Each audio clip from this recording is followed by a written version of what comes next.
การสนองสินเชื่อระยะที่ผ่านมานี่เฮามีข้อสะดวกและข้อยุ่งยากแนวใดและมันตอบโจทย์ตัวจริงให้กับผู้ประกอบการแท้บ่ด้านความสะดวก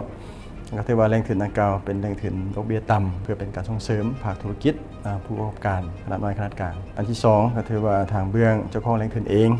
ในนามเจ้าของกองทุนเพิ่นก็ได้เอาใจใส่ในการลงใกล้ชิดที่แท้ลงติดตามและสุกโยกอย่างเป็นปกติอันนี้ก็ถือว่าด้านความสะดวกส่วนข้อยุ่งยากนี้มันก็ถ้าจะเทียบใส่แล้วแรงทุนดังกล่าวเป็นการส่งเสริมธุรกิจ SME ฉะนั้นผู้ประกอบการยังมีจำนวนหลายยังเฮ็ดลักษณะเป็นแบบครอบครัวก็ยังบ่ทันเป็นระบบโดยเฉพาะแม่นการถือบัญชีก็จะบ่ถือบัญชีผ่านมาส่วนใหญ่ก็จะเป็นลักษณะที่ถือบัญชีแบบจดกายธรรมดาแต่บ่ได้ใช้ระบบ IT ยังบ่ทันใช้ระบบที่สามารถติดตามและกดสอบผ่านระบบธนาคารได้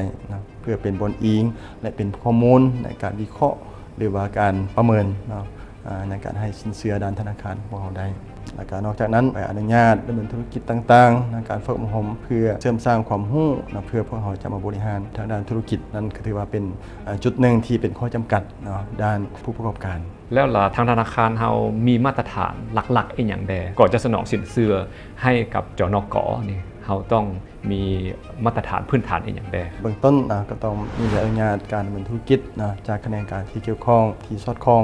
ตามระเบียบกฎหมายอันที่2ก็ถือว่ามีแผนธุรกิจที่มีความ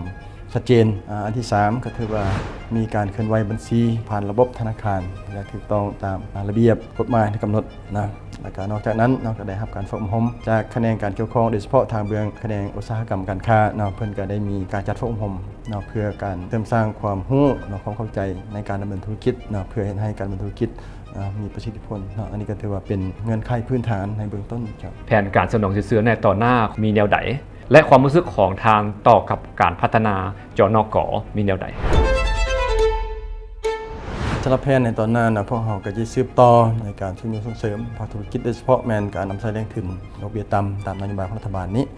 เพื่อให้สามารถเข้าถึงทุกกลุ่มเป้าหมายว่าจะอยู่ของเขตการผลิตหรือเขตทางการโชคลีกอันนี้ก็ถือว่าเป็นเป้าหมายที่พวกเราจะเล็งใช้พร้อมเดียวกันนั้นนอกจากที่พวกเราเฮ็ดหน้าที่ในการให้สินเชื่อพวกเราก็อาจจะได้เฮ็ดหน้าที่ในการเป็นที่ปรึกษาในให้คำปรึกษาแก่นักธุรกิจผู้ประกอบการที่มีความสนใจที่เข้าแรงทุนดังกล่าวนั้นก็ซึ่งระยะที่ผ่านมาพวกเราก็ได้มีการกำหนดว่าเงื่อนไขโดยเฉพาะแม่นการฝึกอบรมถ้าหากว่าตัวใดอันนี้ทางเจ้าของแรงทุนเพิ่นเองเพิ่นก็มีนโยบายว่าบางทีอาจจะบ่ทันครบทุกเงื่อนไขแต่พวกเราก็ได้อนุญาตให้ก่อนแต่หลังจากนั้นก็จึงได้มาจัดฝึกอบรมคืนเพื่อให้การดำเนินธุรกิจหรือว่าการบริหารธุรกิจนั้นมีประสิทธิภาพประสิทธิผลอันนั้นเป็นจุดหนึ่งที่พวกเราได้มีแผนไว้ในต่อหน้านอกจากนั้นในนามชนโตคิดว่าอีกระยะผ่านมาเราก็เห็นได้ว่ามันก็ยังมีข้อจำกัดแรงทุน